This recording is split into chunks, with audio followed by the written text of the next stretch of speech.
when you talk about young people going into fraud, it's as if this generation just came up and decided to go into fraud. Fraud is something that has been, in Nigeria. It's just that the particular set of people that we're talking about now, who branded it Yahoo because they were using the computer to do their own fraud, to commit their own fraud. They now called it Yahoo fraud. And and the Yahoo thing seems to be very rampant. Now? Yes, it seems to be very rampant, but fraud has always been there. Good day, everyone. There is a growing number of young guys going into scam in Nigeria.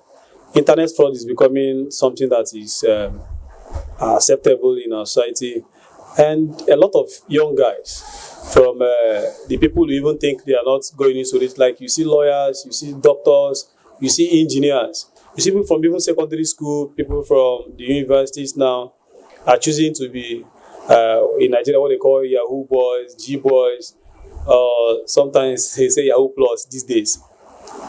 Now, and it looks like in Nigeria this thing has come to stay. A lot of young boys are going into this trade, and it's leading a lot of young boys to believe that working hard these days does not pay. Scam.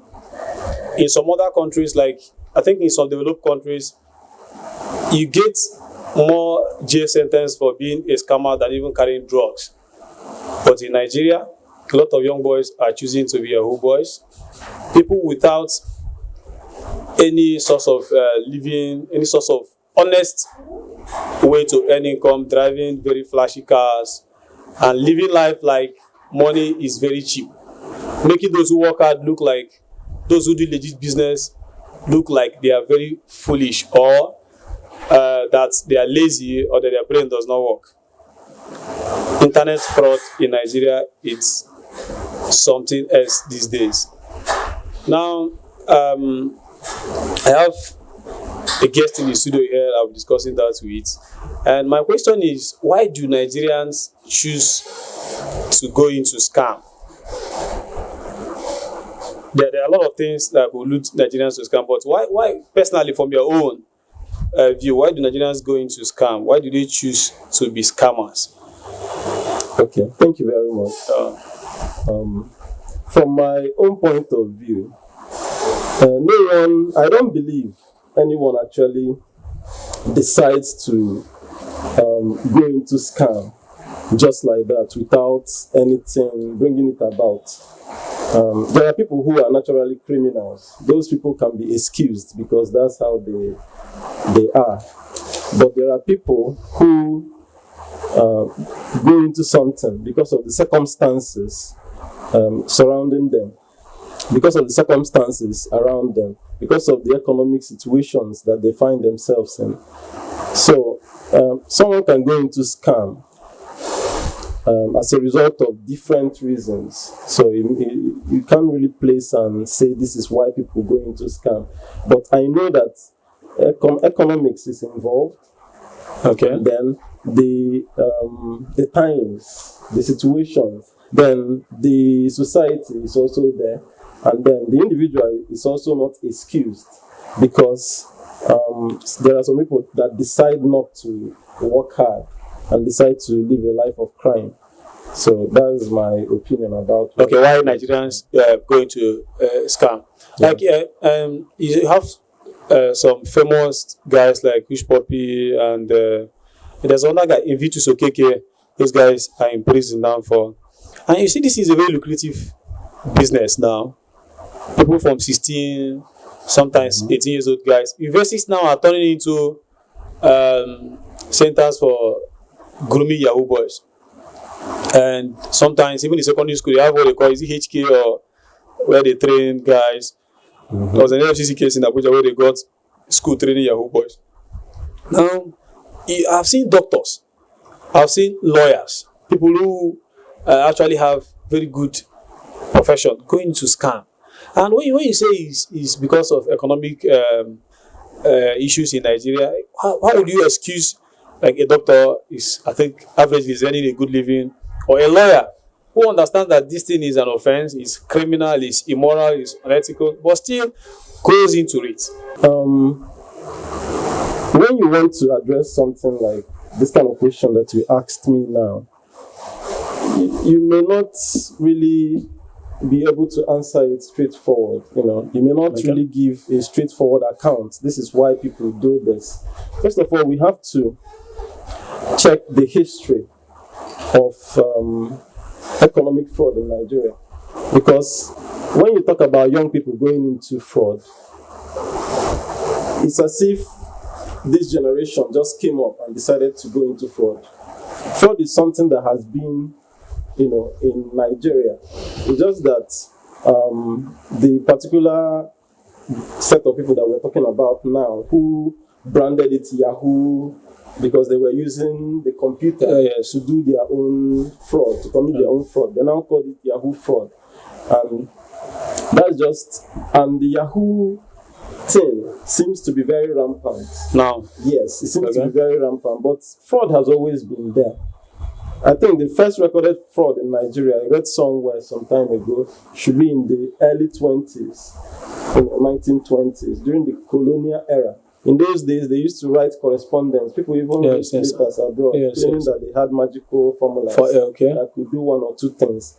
And then those were the first recorded fraud that was done, using correspondence. And then you come down to the 1940s, crime, that kind of crime increased, recorded. Yes. So it's not something new. It's just that the younger people have found a better way of actually doing it. Using the internet. And it's now in real time. And when it happens, everybody now is on social media. We hear about it. If Invictus had happened in the 1980s, or Hush Puppy has happened in the 1980s, if these two guys were arrested in the 1980s, they would have appeared in the newspapers, and then many people wouldn't have read about it. That kind of thing. So it will be a national news. But the fact that it is now common, everybody is talking about it, it's as if it just started yesterday. It didn't. So fraud, what we call fraud, is actually what is called advance fee fraud. That's what we call it. Yes, It's an advance fee fraud. I think it's the kind of fraud where you promise someone something, and then the person makes an advance payment, and then you don't deliver on your own end of the bargain. That is advance fee. You give second bill. Yes. So that's just how it works. So forget that it's called Yahoo. Yahoo is just a connotation, just a name for it. But it is fraud. And fraud is not something new. There are different kinds of frauds. There is examination fraud. There is admission fraud. People want to go into the university. They can ask you to pay money so that they will give you admission, and you pay money and you don't get the admission. There is employment fraud. Yes. People can print posters and say that they are employing people, and then when you now apply, they ask you to pay a particular sum of money, and when you pay the money, they disappear. The next time you won't see them anymore. So fraud is not really something new. So when you say it's rampant now, it's just because of the internet and the availability of information. We are all hearing about it in real time, but it's not really something new. Okay, but what about the issue of social acceptance?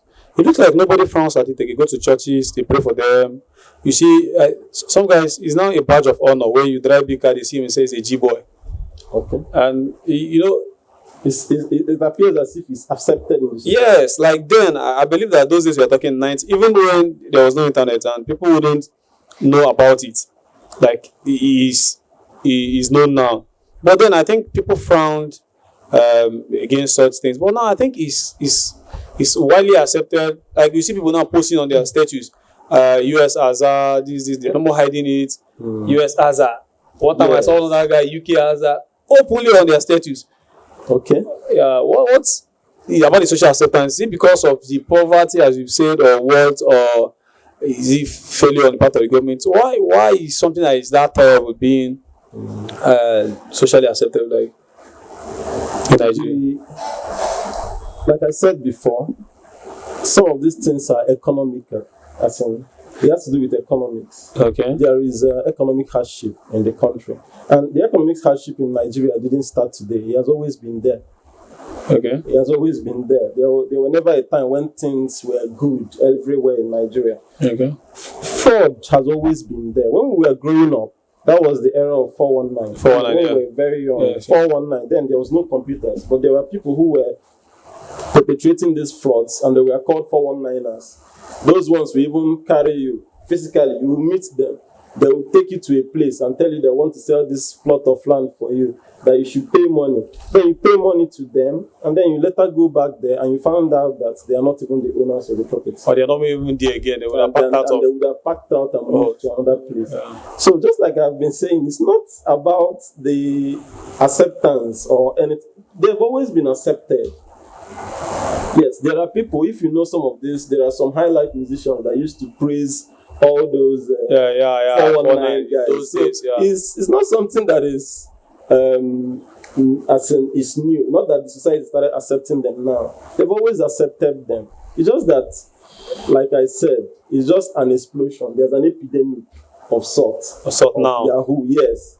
But have our society, have we always been accepting people who commit fraud? Yes.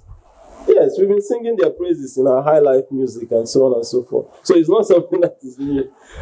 So my own take is, let us understand the origin of this thing. Blaming the young people and saying, it's just rampant at the moment, is really not the right way to go about it. But you feel there's an origin. Yeah, I know there's an origin to it, but you feel is